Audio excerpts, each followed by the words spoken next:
Appreciate that help. As you just saw, the President was honored to host the swearing-in of Attorney General Sessions in the Oval Office just a short time ago.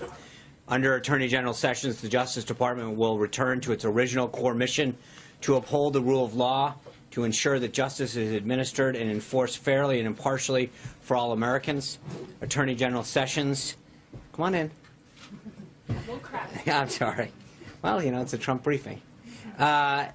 Attorney General Sessions is a world-class legal mind and experienced prosecutor, and the President is pleased to have him finally in place as our nation's top law enforcement officer.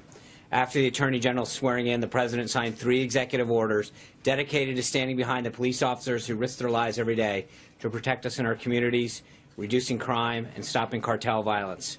The first executive order directs the newly installed Attorney General to develop a strategy for more effectively prosecuting people who commit violence against members of law enforcement.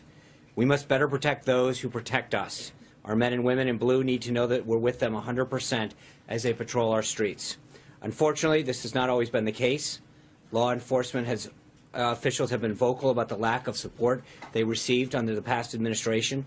This lack of support demoralized many officers and in some cases led to their discouraging their engagement with local communities, only causing further harm and deterioration. It's imperative that federal, state, and local law enforcement agencies better coordinate and share information across jurisdiction to better serve and protect our communities. This order will start the important work of doing just that, instituting a holistic approach that involves the whole of government. It also directs the Department of Justice to work with other federal agencies to come up with ways to further reduce violence against law enforcement, and orders a hard look at how the Department of Justice and other agencies use their law enforcement grants. The second order establishes a task force led by the new Attorney General to reduce crime and restore public safety in communities across America. Together, the members of this task force are going to come up with specific recommendations how we can change existing federal law to better prevent crime and improve public safety, and develop stronger working relationships with our state, local partners. The President is confident this task force will develop a systematic strategy to help further protect the American people. Communities across our nation have been devastated by a surge in violent crime rates, particularly our major cities. Over the last 8 years, we've experienced declining focus on law and order. Crime reduction will clearly be a priority for this White House. The last executive order refocuses the energy and resources of the federal government to dismantle transnational criminal organizations such as drug cartels. It's important to emphasize that we cannot reduce crime in the United States without additionally addressing illegal immigration and illegal drugs. Through this executive order, the President instructs the Attorney General to form a comprehensive and decisive approach to destroying transnational crime organizations and drug cartels. These cartels represent a clear and present danger to our nation. They bring dangerous criminals, drugs, and violence to once peaceful neighborhoods, both here at home and in other parts of the world.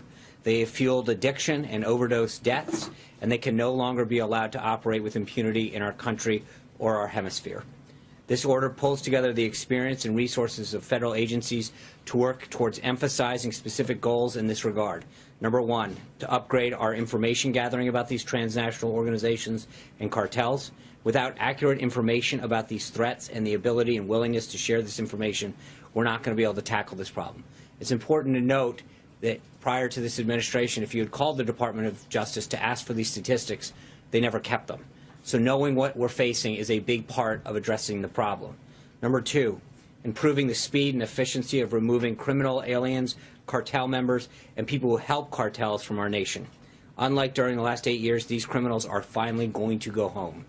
Shift 3, shift whatever resources we can to tackling these organizations and prevent them from disrupting our society any further. Now, onto the President's schedule. This morning, the President held a breakfast and listening session with key stakeholders in the airline industry.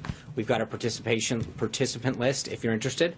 The President thanked the attendees for the 10 million jobs and $1 trillion in annual economic income activity they contribute to our economy, and praised them for moving approximately 2 million passengers per day in spite of the outdated infrastructure and equipment that they have in terms of air traffic control and other infrastructure measures. The President asked aviation leaders what the government can do to help their industry grow and create more well-paying jobs for Americans. The leaders commended that they have never been given the opportunity to work truly alongside the President in such an open and constructive way, and they were unanimous in asking for the President to offer relief from the duplicative and burdensome regulations that are stifling job creation, which he assured them he'd do. The President also reaffirmed his commitment to forging public-private partnerships that will rebuild America's crumbling infrastructure. He pledged to work closely with the airline industry to modernize the technology system to keep our nation's airports running and to expedite the approval process for future airline infrastructure projects. It's the President's goal to make sure the United States has the most advanced airline system in the world, and this meeting was an important first step in achieving that. After the executive order signing, the President spoke with the President of Afghanistan and the Emir of Qatar. My understanding is that we should have readouts shortly on both of those calls. Just concluding, a few moments ago, the President held a Supreme Court and legislative listening session and lunch with Democrat and Republican senators. In attendance were Chairman of the Judiciary Committee, Senator Chuck Grassley of Iowa, Senator Heitkamp of North Dakota, Senator Tester of Montana, Senator Donnelly of Indiana, Senator Manchin of West Virginia, Senator Moore Capito, also of West Virginia, Senator Cornyn of Texas, Senator Alexander of Tennessee, Senator Coons of Delaware, and Senator Bennett of Colorado. The President expressed his hope that these senators and their colleagues will give Judge Gorsuch a fair consideration and vote based on his qualifications to serve on the Supreme Court. With over 100 federal judicial nominations potentially happening during this administration, it's critical for us to have an open dialogue and work towards bipartisan agreement so that our justice system returns to its important work on behalf of the American people. Later today, the President will speak with the Emir of Kuwait and the Prime Minister of Iraq. He will provide readouts, or we will provide readouts of those calls moving towards the conclusion of them. We also anticipate that the Senate will hold a vote to confirm Secretary-designate Price this evening into the early hours of Friday to be the next Secretary of Health and Human Services. The President was glad to see that the Army Corps of Engineers announced last night the final easement for the Dakota Access Pipeline. With this final federal authorization completed, the President working to reduce further unnecessary delays, this infrastructure project can finally continue to move forward. The construction of the Dakota Access Pipeline was one of the President's campaign promises and the subject of one of his first executive orders. The administration is pleased that Americans will be going to work building this pipeline and building it with American steel whenever possible. Now, looking to the upcoming schedule, tomorrow the President will welcome Prime Minister Abe of Japan. The President and the Prime Minister will hold a press conference at 1 p.m. in the East Room. They will depart Washington around 3 o'clock tomorrow afternoon for Mar-a-Lago, where the President is honored to host the Prime Minister at the Winter White House. As we recently announced just earlier today, Prime Minister Trudeau of Canada will visit the White House on Monday. The President looks forward to a constructive conversation and strengthening the deep relationship that exists between the United States and Canada. The President will also host Prime Minister Netanyahu of Israel next Wednesday. We'll have further guidance on the press availability potentials for either one of those. One last thing before I take your question. Amid surging levels of CEO confidence and in the wake of incredible job announcement made by the White House yesterday by Intel, there's also new numbers released today by the Department of Labor showing that unemployment claims are at near historic lows. The President knows better than anyone what business needs to create jobs, and the market is responding to his policy improvements. This administration will continue to roll back burdensome regulations and lower the overall tax burden on Americans so they can hire even more people and create even more innovative projects. With that, I'll take your questions. Caitlin Collins. Thank you. Hundreds of bureaucrats at the Consumer Financial Protection Bureau make more than members of Congress. 40 of them make more than Vice President Mike Pence. Does the President have plans to revamp this agency? And if so, does he feel that he should be able to fire the head of the agency at his will? I know I've addressed this before, but we have no updates right now on the head of CBPB. If we do, I'll let you know.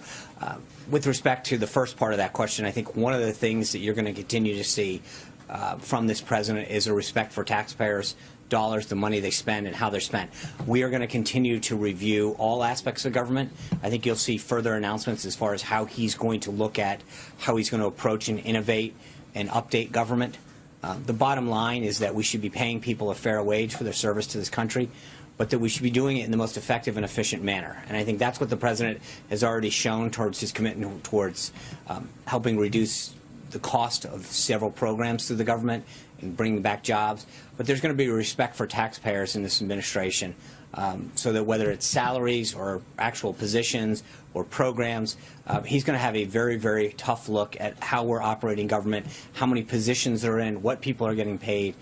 But the president understands that most Americans are out there working night and day trying to get by, and that Washington truly needs to respect the money that they spend. And that we should be doing it in a way that shows that with a level of respect in terms of how many people we're hiring, what they're paid, what programs we're looking at, whether or not that program's duplicative. But it's not just about one department or one agency. It's really about looking at how government as a whole operates. John. Sean, questions have been raised after Kellyanne Conway did an interview, I believe it was with Fox News this morning, where she appeared to, from the confines of Ivanka Trump. Do you believe that she crossed an ethical line?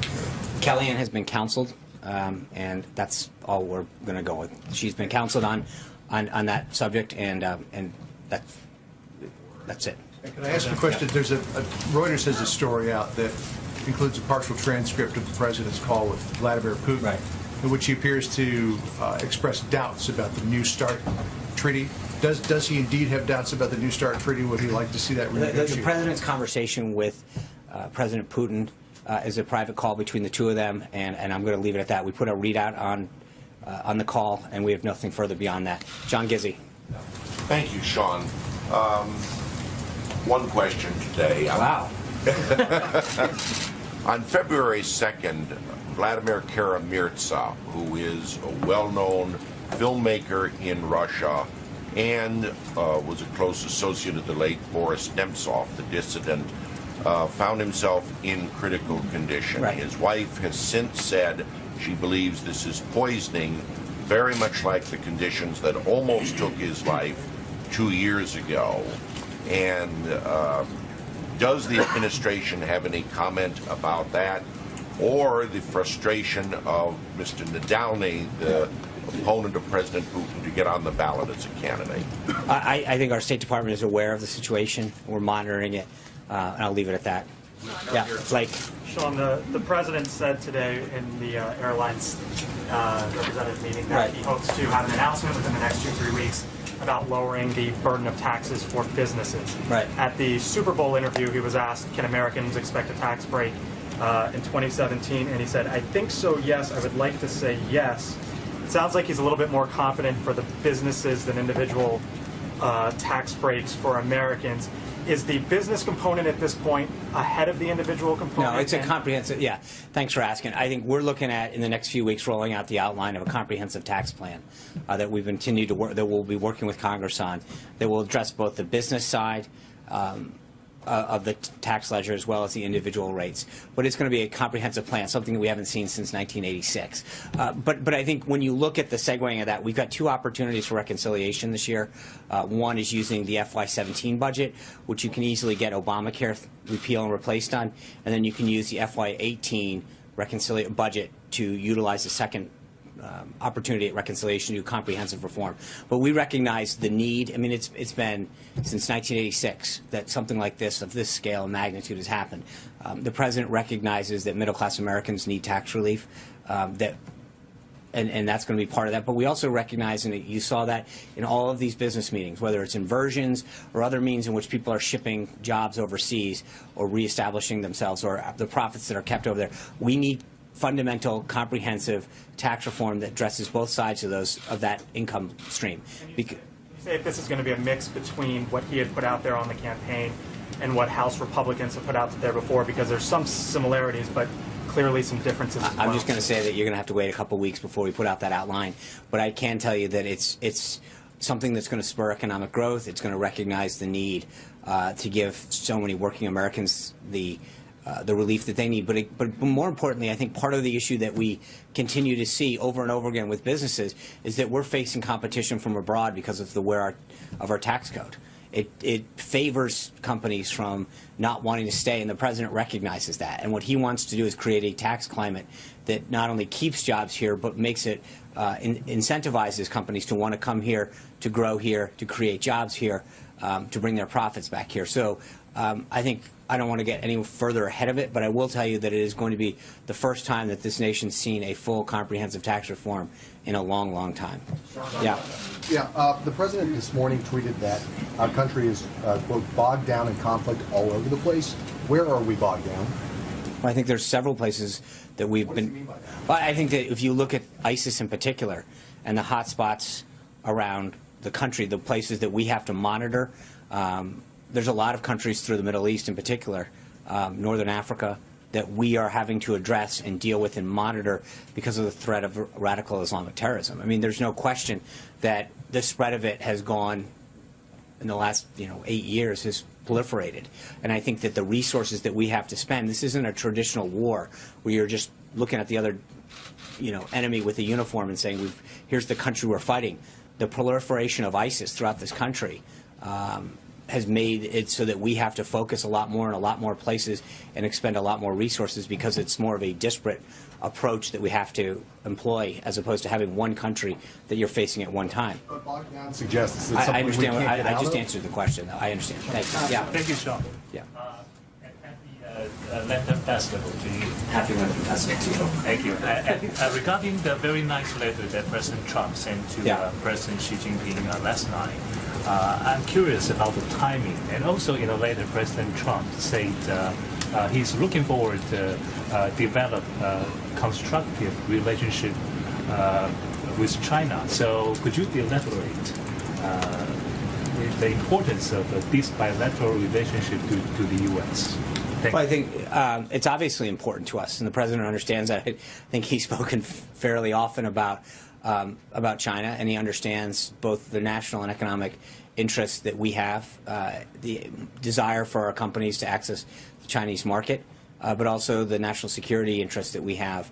And so he obviously wants to do what he can to have a fruitful and constructive relationship with China, and he looks forward to developing that as we go forward.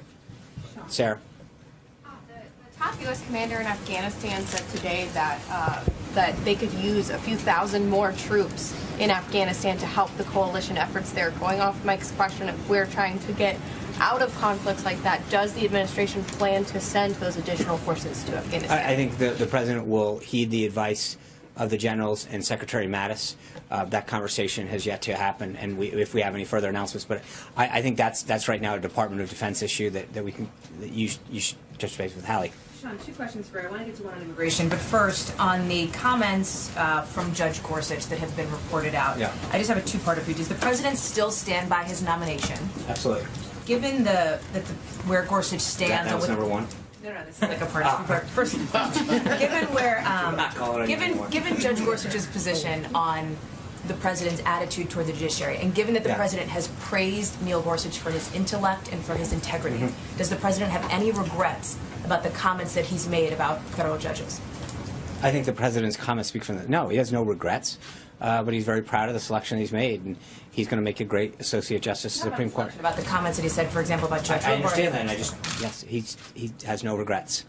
Thank you. On immigration, Guadalupe Garcia de Reyes. Look when you started it, Ryan. Why are you calling me out? I didn't do anything. I know the White House, I'm sure, has been following the situation of Guadalupe Garcia de Reyes. And so I want to know, does the president believe she should have been deported? And what message does he have to others? Yeah, I'm going to refer you back to ICE on that. That's an ICE matter. And the issue is developing in Arizona right now, and I would refer you back to ICE. Margaret. Right now, though. I would refer you back to ICE. In that lunch meeting, the president said that, he basically said Senator Blumenthal's comments were taken out of context, and that Judge Gorsuch's comments, right, yeah. and that his relaying of Judge Gorsuch's comments were taken out of context. However, Senator Ayotte, who is working with the White House to help shepherd Judge Gorsuch through the Hill, released a statement confirming those same remarks, disheartening and demoralizing. Right. So here's what Senator. Was the president aware of that? Because she was in that meeting. No, of course he's aware. This is what Senator Ayotte said. Judge Gorsuch had made it very clear in all of his discussions with senators, including Senator Blumenthal, that he could not comment on specific cases, and that judicial ethics prevent him from commenting on political matters. He has also emphasized the importance of an independent judiciary, and while he made clear that he was not referencing any specific case, he said that he finds any criticism of a judge's integrity and independence disheartening and demoralizing. So there's a big difference between commenting on the specific comments that have been made in the tweets and his general philosophy about the judiciary and his respect for his fellow judges. And I think the senator's comments were very clear about how those are two distinct issues. Right, and the judge's comments, as relayed through others, were also in that context of the president's attacks on the judiciary, which is what the senator, as you just read out, was also talking about there.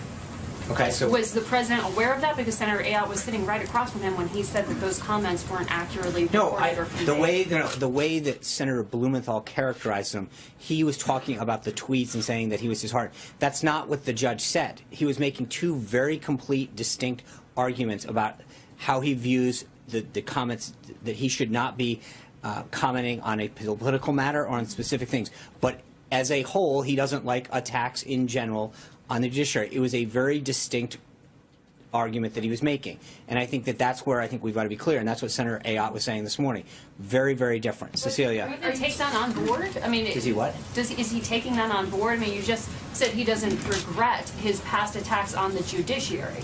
Right. But now you have these confirmed remarks, which you were saying were exactly what the judge was talking about. No. And that's not but hold on. But again, I think it's important to understand that the judge was very clear that he was not commenting on any specific matter, right? And then he was asked about his general philosophy. So you can't then take that, equate it back to the specific. He literally went out of his way to say, I'm not commenting on a specific instance. So to take what he said about a generalization and apply it to a specific is exactly what he was intending not to do. But in other words, the president will continue to speak like this. Of course he will. The president's going to speak his mind. It goes back to Thomas Jefferson, that presidents have commented on judicial nominees. I mean, the idea of one branch talking about or commenting on another branch is as old as our republic. So I don't know why. And I find it interesting when President Obama criticized the Supreme Court for its Citizens United comments in the State of the Union. There wasn't a similar concern about that. And there's the idea that this is a so-called judge portion. I get it. I mean, look, attack. but at some point, it seems like there is clearly a double standard when it's how this is applied. When President Obama did it, there was no concern from this briefing room. When he does it, it's a ton of outrage. So I just, with all due respect, I think the president's made very clear that he was concerned about how that executive order in particular, which is what we're talking about, was applied. And I think we've addressed it from this briefing room over and over and over again, that the U.S. Code gives the president very clear authority to make this happen. Cecilia. I want to make sure I understand what you're saying. Are you saying that demoralizing and disheartening was not specifically about the president's comments and what he said? And if so, how does the president know that? I think the judge literally made it very clear in his comments. I understand that. Senator Ayotte, who was there, made it very clear that he was commenting in general about attacks on the judiciary. That was it, plain and simple. I understand that, Cecilia. I can tell you with Senator Ayotte, who has been with him on every single thing, was very clear about that. There's no so I understand that, and that is, she has made it very clear over and over again. Yeah. Sean, you're stealing the question.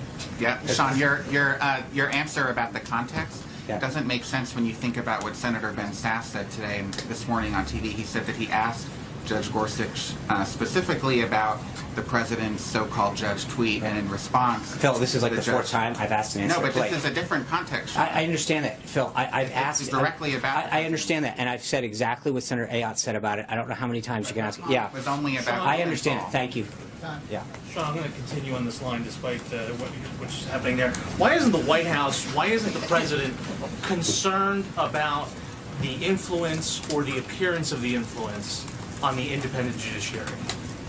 Why isn't he? He is free to speak his mind. Where has this outrage been for the last 100 years? There has been Obama administration or any previous administration. I'm talking about this president. I understand, and the president has. The part of the reason the president got elected is because he speaks his mind. He doesn't hold it back. He's authentic, and he's not going to sit back. I think when he feels very passionately about something as much as the executive order, he was doing it to make sure Americans were safe. The order, the U.S. Code, is crystal clear on this. I think I've read it for like 3 days in a row. and it can't be any clearer how much authority it gives the president to do what he can to keep it safe. He's concerned that he's doing what he can to keep this country safe, and there's been a lot of activity to stand in the way. So I'm not sure how many more times I can read the code to you, but 8 U.S. Code 1182. Me talking about it is not how the judicial process works.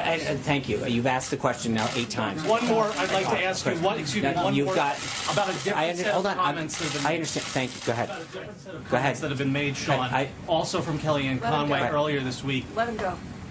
Earlier from this week, you said this is in context of the Nordstrom, and not about what she was counseled about, but about something she said to CNN earlier this week, is that the president doesn't comment on everything. And so I want to contrast the president's repeated statements about Nordstrom with the lack of comments about some other things, including, for example, the attack on Quebec Mosque and other similar environments. Why is the president, when he chooses to... Do you know, hold on, before, because you just brought that up, I literally stand at this podium and opened a briefing a couple days ago about the president expressing his condolences.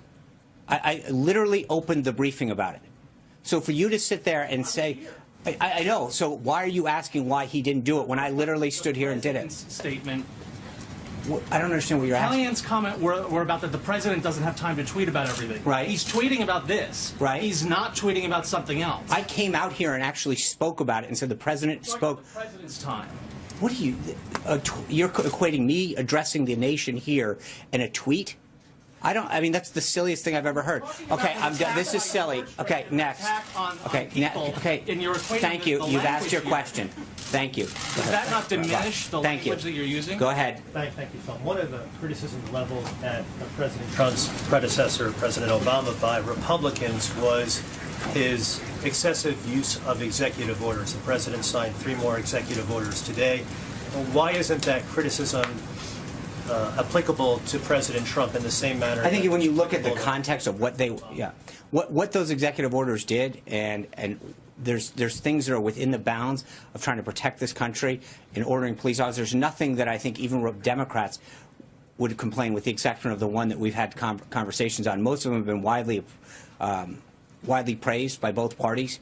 To keep this country safe, to get jobs creation back. Most of them have been widely applauded. I think the difference with what President Obama did was stretch the executive order to take actions that had largely been within the realm of Congress, and to do things that didn't allow for prior input. The stuff that the president is doing is almost entirely highly applauded by both sides of the aisle and won tremendous praise. There's a big difference in the context in which those two administrations operated. One of the criticisms, in addition to that, was that President Obama, in using those EOs, was governing by executive fiat. He wasn't working with Congress. Does the president plan to use Congress in a legislative matter? Absolutely, and I just mentioned both tax reform and repealing and replacing Obamacare, immigration. There's so many areas where the president's, he literally we held up this briefing a little so that 8 United States senators could walk out and talk about, and again, that meeting, while it was focused on the judiciary, they talked about infrastructure, they talked about other priorities that they have. He has shown a commitment to work across the aisle, to bring folks in, to listen, to hear their thoughts, to get ideas on a legislative agenda that they can move together with. So I think there's a big difference between the last administration that sort of shunned Congress's role and this administration, where the president is actively seeking their input and ideas and helping them craft an agenda to move the country forward. Alexis. Can I follow up on the tax question? Because there are revenue elements of the Affordable Care Act, if it is repealed and replaced, there has been discussion on the Hill about what would be the appropriate track to get that into tax legislation, or how to treat that in tax legislation. If the president is interested in unveiling a tax package that is as comprehensive as you just described, would the revenue elements of the Affordable Care Act be on a separate track, or is he talking about folding them into one reconciliation package? So right now, as I mentioned at the outset, I think we're primarily looking at 2 reconciliation tracks. One utilizing the 2017 budget, so you could put your Obamacare repeal and replace in the 2017 reconciliation package, and then you could potentially do tax reform, comprehensive tax reform, in the 2018 budget. But I also want to say, I mean, just so we're clear, these aren't prescriptive. I think we continue to work towards Congress on a range of options and ideas to accomplish both of those and other goals. Those seem primarily the two most opportune ways to get this thing done.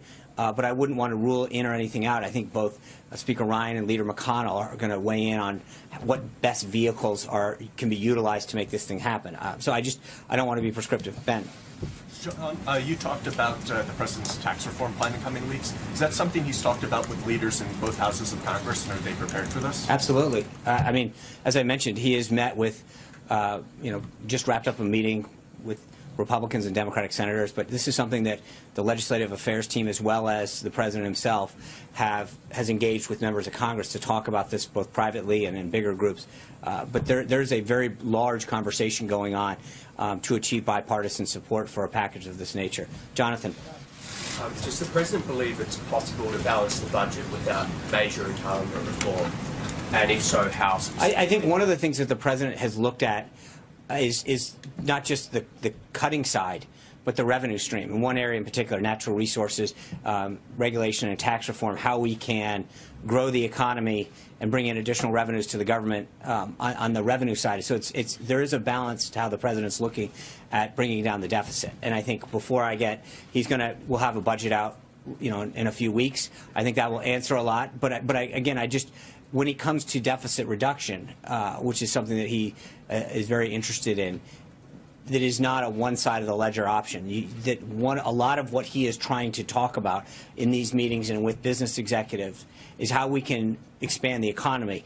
And that expanded economy, that job creation, those explorations of natural resources and additional new jobs also bring additional tax revenue in. So there's a way to do this. If we start bringing businesses back, creating more things, creating more jobs, that creates a revenue stream that has a significant impact on the deficit, on being able to drive down the deficit and balancing the budget. So I think it's not something that I want to get into too much detail now, but I will tell you that I think the President has been very, very keen on trying to make sure that we look at the revenue side as much as we're looking at the spending side. When it comes to the spending side, again, you're looking at a whole-of-government approach at how we look at every department, every agency, every job, the spending free or the hiring freeze being one of them. How do we make sure that we're looking at, are these positions necessary? Are they duplicative? Are we using taxpayer money in the best possible way? Those are the whole, it isn't a single, look at those particular programs and try to figure out what we can do. He's looking at everything and figuring out if we can make it more effective and efficient. Yes, Scott. Yeah, Sean, Monday, House Oversight Committee is going to mark up Congressman Chapus's bill to strike down the District of Columbia's Death with Dignity Act, the assisted suicide law. It could soon come to the White House. Has the President articulated any thoughts on that or the other bills to strike down D.C.'s gun laws, marijuana, funding for federal for abortions in the district? Any thoughts on all these things that are coming your way? As they come our way, and they get passed by both houses and come this way, we will issue statements of administration policy. At this time, they are not at that position. So thank you guys very much. We'll see you tomorrow with the Prime Minister. Take care. Wow. All right. That's the Sean Spicer we know, right? White House Press Secretary Sean Spicer just wrapping up a rather contentious news conference there. Spicer trying to get tough with reporters. At one point telling one journalist that his line of questioning was just, quote, silly. The media was piling on to ask about Judge Gorsuch's alleged comments that he is said to have made this morning at issue here. Gorsuch, is he back? I'm being told that Spicer actually just came back to the podium. Let's listen in. To the Prime Minister. Thank you, guys. All right, we missed that one. Anyway, he's said to have made these comments this morning, Judge Gorsuch, that is. At issue, Gorsuch apparently said that any criticism of the judicial process is, quote, demoralizing and disheartening, and reporters are taking that to be a direct hit on President Trump's criticism of the judge in Washington. While the administration says, no, that was simply Gorsuch speaking in generalities. Welcome, everyone, to the Intelligence Report. I'm Trish Regan. Here with me on set for analysis, we have Fox News contributor and National Review editor Rich Lowry and Fox News anchor and former defense attorney Greg Jarrett. Good to see you guys. Market's up 136. We're going to talk about those tax cuts that may come our way shortly. But let's get to this issue of Gorsuch right here. You've made the point, Greg, that it's not unusual for the president to, go after, so to speak, a judge and criticize the judicial process, and it's probably not that unusual for a judge to say, hey, we don't like it when they do. Yeah, as Spicer pointed out, Jefferson did it. He had a very public feud with the Supreme Court. Jackson did it. Lincoln did it in his first inaugural. FDR hated the courts, tried to stack them. He made it very publicly known. Obama, on 3 distinct occasions, lashed out, chastising the courts over various orders regarding his bills and orders. So, I mean, why is everybody getting their knickers in a bunch here? Because Trump does it, for goodness sakes. And by the way, the First Amendment allows the president to express his opinion, and Gorsuch is allowed to express his opinion. It's not a surprise that Gorsuch is disappointed or disheartened. You know, federal judges in the courtroom, they're elevated on these benches, and they take it seriously, like they have this lofty position above criticism. Well, I got news for them. They're not, and often they deserve criticism, especially the Ninth Circuit. You kind of think the media is making too much of this, but is it in part because of the person delivering the message? In other words, perhaps he's delivering his criticism of the judge in Seattle with a little more panache than, say, President Obama would have, or even FDR, or is it simply that they are just out to get him at every single turn, Rich? Well, look, it is part of the way he does it, calling him a so-called judge. If it was a little more elevated, I think there wouldn't be quite the same reaction. But Greg is exactly right. There's nothing that exempts the judiciary from criticism or its rulings from dissent. And Lincoln, it was more just than criticizing judges. His whole view was each branch should have its own view of the Constitution, its own responsibility for enforcing the Constitution as it saw fit, and wouldn't necessarily need to abide by the Supreme Court's rulings. Now, that's kind of out there in today's context, but Dred Scott, one of the most notorious decisions in American history, when Lincoln was elected president, he and the Republican Congress just ignored it. So you have a system of separation of powers, which doesn't mean that no one gets to criticize anyone else. No, That's just not the way it works. It's sort of natural, right? You've got this tension. That's part of what separation of powers is all about. And, you know, one group gets a little annoyed with the other when things don't go their way. Well, and President Trump had the benefit of actually being right. He read almost verbatim the federal statute upheld by the Supreme Court in past decisions. Even the Ninth Circuit has upheld it. What bothered Trump was apparently listening to the Ninth Circuit hearing, and he said, I couldn't believe what I was hearing. I listened too. I couldn't believe what I was hearing. One judge said, well, what evidence is there of terrorism? Another judge said, is there really a risk of terrorism? I would have responded. That one drives me. Well, how would you have responded? I would have responded by saying, with all due respect, Your Honors, it's none of your damn business. Right. In other words, he's privy to that. Right. It's legally irrelevant. Their job is to decide, does he have the authority to do what he did, not whether he's exercising his authority wisely. By the way, I find that to be a really lousy argument, because shouldn't our goal be to prevent any kind of terror activity? In other words, the government has historically, and you've seen this, it doesn't matter whether we're talking about terrorism or whether we're talking about trading activity that's illegal and the SEC getting to it too darn late. In other words, they can't anticipate. They're only reactionary. And we need, especially when it comes to keeping us safe, to anticipate more. Right, and that's the president's responsibility. It's not the judicial branch's responsibility. They don't get intelligence briefings. They aren't on the hook for decisions they make one way or the other. The president is. And this is why the Supreme Court has been very clear in this area that it's almost unreviewable. Especially when the president has inherent powers to conduct foreign affairs and immigration interacts with that area, and you have Congress giving the president an explicit grant of authority. The Supreme Court said in the Youngstown decision, famous decision, that's when the president's authority is at its very apex. I find this kind of alarming. I mean, it's alarming to think that, you know, you get a judge in Seattle trying to strip our president of powers that he should have. Right, and the judge in Seattle also, the most obtuse question of all was when he said, well, what have there been any individuals from these 7 nations that have actually committed any terrorist acts or been arrested for that? And then he answered his own question by saying none. Well, the judge is completely wrong. There have been a lot of them. The White House issued a memo yesterday identifying 24 arrests and or convictions from those 7 countries since 9/11. Not only that, we know that intelligence officials told the Homeland Security Committee in Congress ISIS is trying to actively infiltrate the refugee program to get into the United States. Look, these judges... They've said it. And by the way, it exists in Europe. You have only to look at Brussels, to look at Paris. I mean, these are guys that went back and forth to Syria. You know, better be safe than sorry on this one. Anyway, Rich, Greg, so good to have you here. Thanks so much. Thank you so much. Meanwhile, it seems as though the Democrats these days are just kind of losing their minds. Listen here to what Senator Chuck Schumer had to say after the Senate confirms Jeff Sessions to be Attorney General. Watch it. When Jeff Sessions was passed, it turned my stomach. I don't have anything against him personally, you know. It's known we're in that gym together in the morning. But to have a man like this with his record on immigration, he's probably almost certainly the most anti-immigrant senator of the 100. On civil rights and voting rights, he's probably one of the top 3 or 4 against these sacred rights, civil rights and voting rights. He doesn't belong there. It turned his stomach. Then, of course, there's this tweet from Senator Elizabeth Warren, and I'll share it with you. And you better believe every senator who voted to put Jeff Sessions' radical hatred into the Justice Department will hear from all of us, too. All right, joining me now with his thoughts on all of this, Republican strategist Ford O'Connell and Communications Director for Democracy for America. His thoughts as well, Neil Schroka. Good to have you guys here. Ford, I mean, I get it. It's political. They got to rally the base somehow. Is this the best way for them to really do it?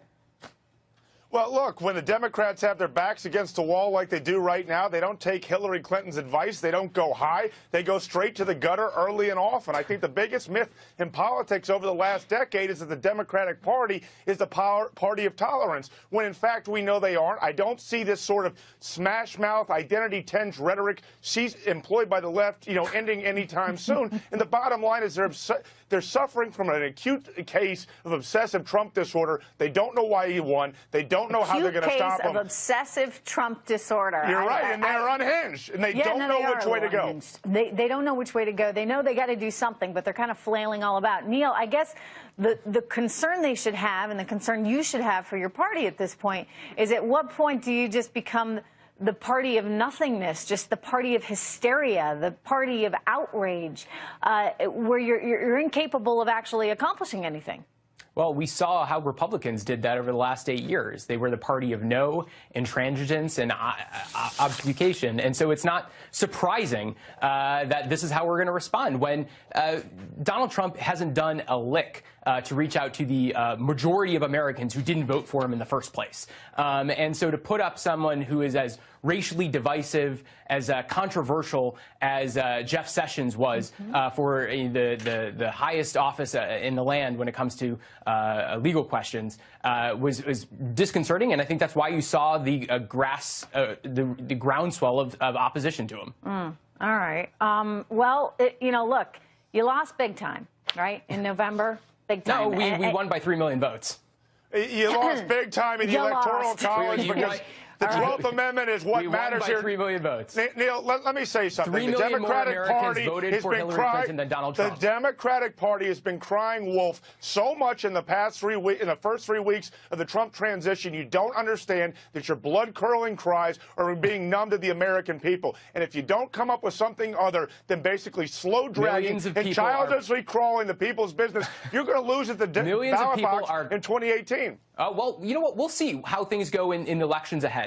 Millions of people are coming out in the street in a way that they never have against any other president before, because right now Donald Trump is the most reviled president to ever hold the office at this point in his presidency. Those are some pretty strong words. I mean, considering that the American public did actually elect him, and you can talk about the 3 million all you want, unless you actually, well, if you change the entire system, the only system that this country has ever known, and that is in part the reason why we are the country we are. If you were to change that, yeah, Neil, okay, so maybe on a popularity majority rules system, you would win. However, I don't want to go down this path again, but I've told you this story. I'm a small-town girl from New Hampshire. Guess what? New Hampshire really doesn't matter in the scheme of things. But we did in this election, and we mattered, and candidates went there, both Hillary Clinton and Donald Trump, because New Hampshire had electoral votes. In other words, the Electoral College, I don't want to dispute this, because it's a system that has done very well by this country for hundreds of years, and we're going to keep it, and it's not up for dispute. So the answer for you, Neil Schroka, and for the Democratic Party is to find a way to work within the system. And the only way you're going to do that is to come up with some solutions. I'm trying to help you here. Listen, I'm trying to help. Listen, one of the people that had the biggest problems with the Electoral College was Donald Trump, who said the system was rigged back in 2012. Listen, so it's not going to change, Neil. So the answer is forget about the Electoral College. Stick to policy. People want jobs. They want economic growth, and they want security. And that's what you need to focus on. Ford and Neil, good to have you guys here. Thank you so much. We're going to take a quick break. I'm going to see you guys again in just a little bit. We've got much more intel coming up. All right, everyone, we just saw Sean Spicer wrapping up his press conference, and as I said, it was sort of vintage Sean Spicer, if you would.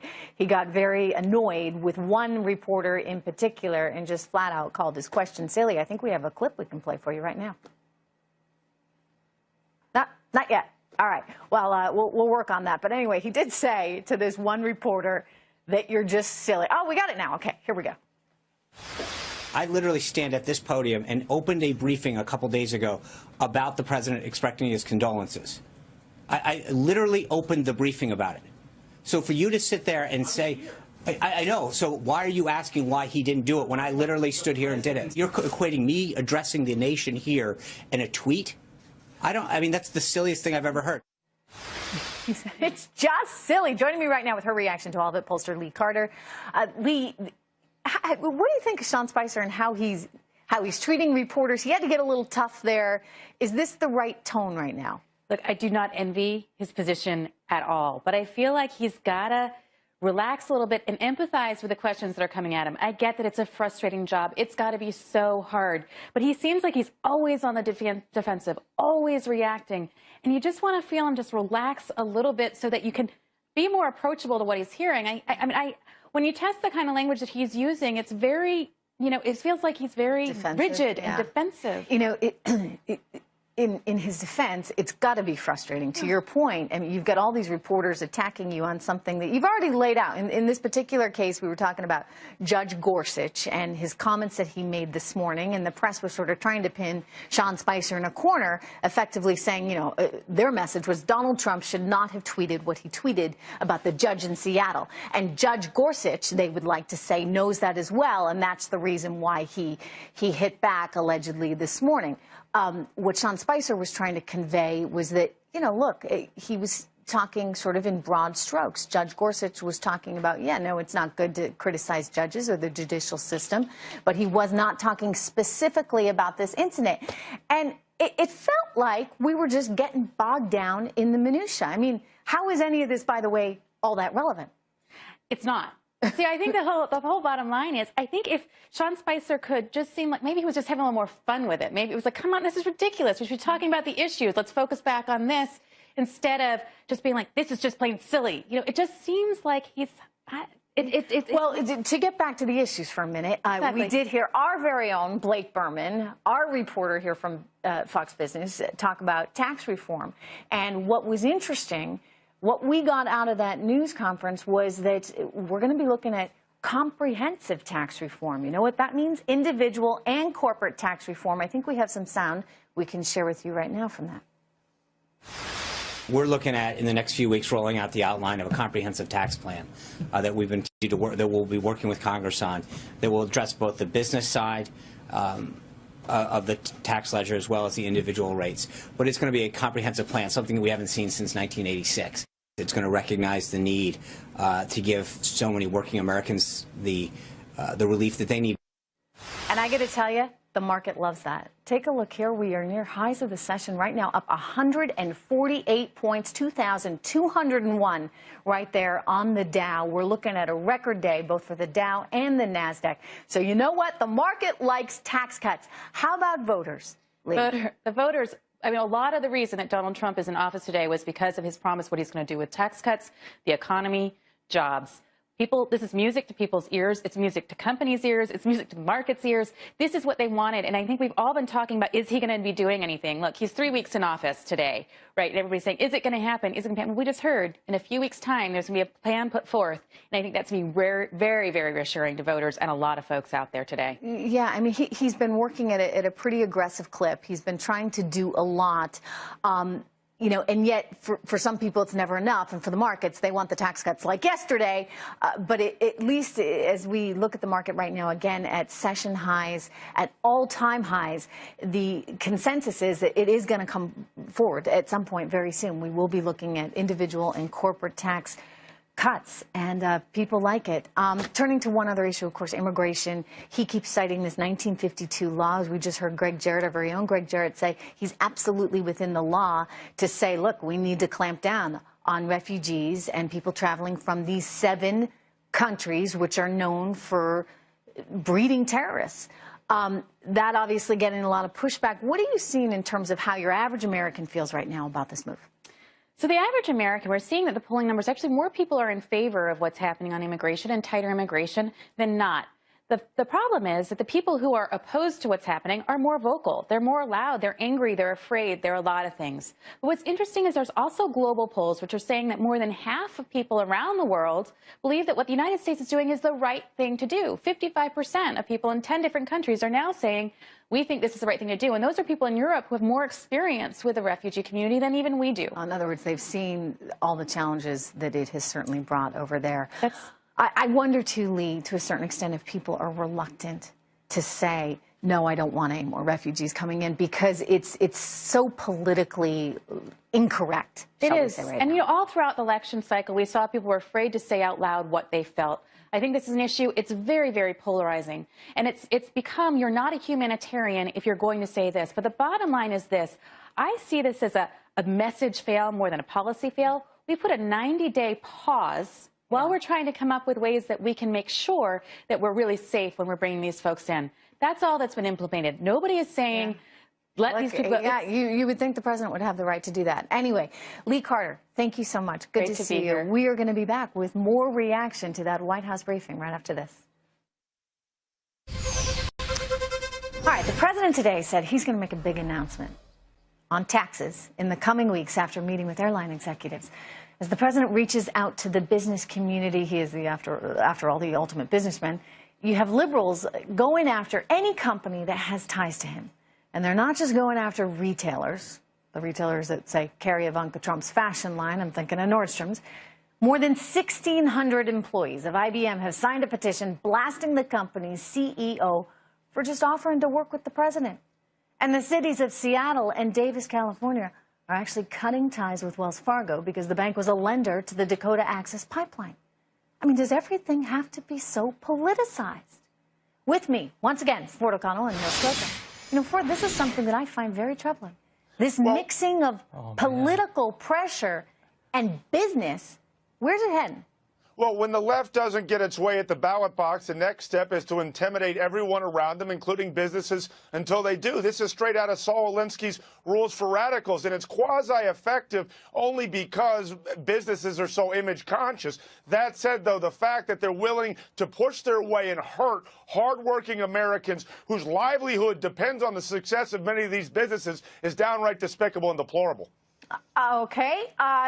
I kind of agree with you. I don't like the idea, Neil. I don't like the idea that somehow you're being intimidated as a business owner. For goodness sakes, just working with the President of the United States. Shouldn't we want IBM to be working with the President of the United States? So the free market works for you when it's enacting your political agenda, but when people are voting with their wallet and don't want to buy products from companies that are aiding and abetting Trump's racist agenda, you have a problem with it? Whoa.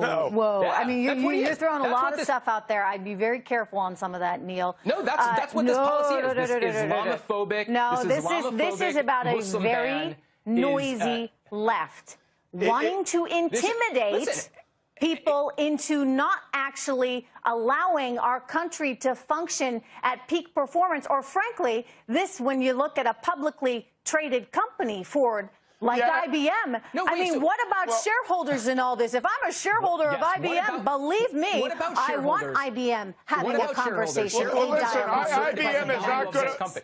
IBM is not going to run. Neil, I want Ford to answer this one. IBM is not going to run away from the president because they're so dependent on H-1B visas, okay? With respect to what happened in Davis, California, and Seattle, let's be honest, that's the progressive left, and those are cities that essentially wouldn't vote for Jesus Christ if he was a Republican, okay? So we have to understand what's going on here. And I disagree with Neil when he talks about this consumer activism. They're not voting with their wallet. What they're doing is they're making protests and trying to dog whistle and triangulate to scare people in the middle of the country. Tank at Nordstrom's because people don't want to be associated with the Trump brand. That's what's happening. He's the most reviled president to hold the office at this point. How is he the most reviled president 3 weeks in? You guys just get away with name calling all day long, and there's absolutely no facts. And I'm going to tell you something else. When you continue to rely on sexism and racism to the detriment of the American people, everyone's going to shut down, and you guys are going to lose.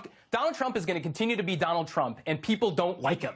And guess what? They'll have an opportunity in 4 years to vote him up or down. They like him enough to have elected him president. They like him enough to put him in charge of their future and their children's future right now. So, you know, do we have the map again? I love to show this map to everyone because, you know, people like Neil will try and tell you right now our country is so insanely divided. And I like to make the point that, no, you know what it is? You got a very vocal, loud, noisy group there represented in all those blue areas. And there's a lot of them. To his point, he's got many, many numbers of people in these metropolitan areas on the left coast, on the East Coast. And Hollywood types make themselves heard. They're millions very, more Americans very oppose loud. Donald Trump. But the reality is you look at the rest of the country and you see where everybody else is. The majority and that's of the country where everybody don't like Donald else indeed is. I got to leave it there. It's always entertaining, Neil. Thank you. Happy to be with you. Oh, we got more time. They're telling us we got lots more time. Oh, great. Anyway, we got a lot more to cover coming up, including more from the press conference with Donald Trump. I'll see you guys right back here in 2. Thanks. The judge was very clear that he was not commenting on any specific matter, right? And then he was asked about his general philosophy. So you can't then take that, equate it back to the specific. He literally went out of his way to say, I'm not commenting on a specific instance. So to take what he said about a generalization and apply it to a specific is exactly what he was intending not to do. I feel for Sean Spicer. I think we all feel for Sean Spicer in these moments. It's a difficult position to be in, and you have a press that is a bit on the attack, shall we say. In this particular case, they were trying to paint Gorsuch's comments made this morning, paint them in a certain light. He apparently said that attacks on the judiciary system are, quote, demoralizing and disheartening. But as Sean Spicer was trying to point out, he was not specifically saying that in regards to Donald Trump's tweets about the Seattle judge, as the media was trying to portray it as such. So a difficult position, of course, to be in. We talked earlier about how at one point he just called one reporter's question plain silly. So he's at times getting a little fed up with them. Anyway, always entertaining for sure, and important to watch, which is why we have it here for you every day here on Fox Business. Don't forget, you can follow me on Twitter at Trish_Regan or at TrishIntel. In the meantime, we got a market that's doing awfully well on news of these potential tax cuts. Liz Clayman, I'm sending it to you.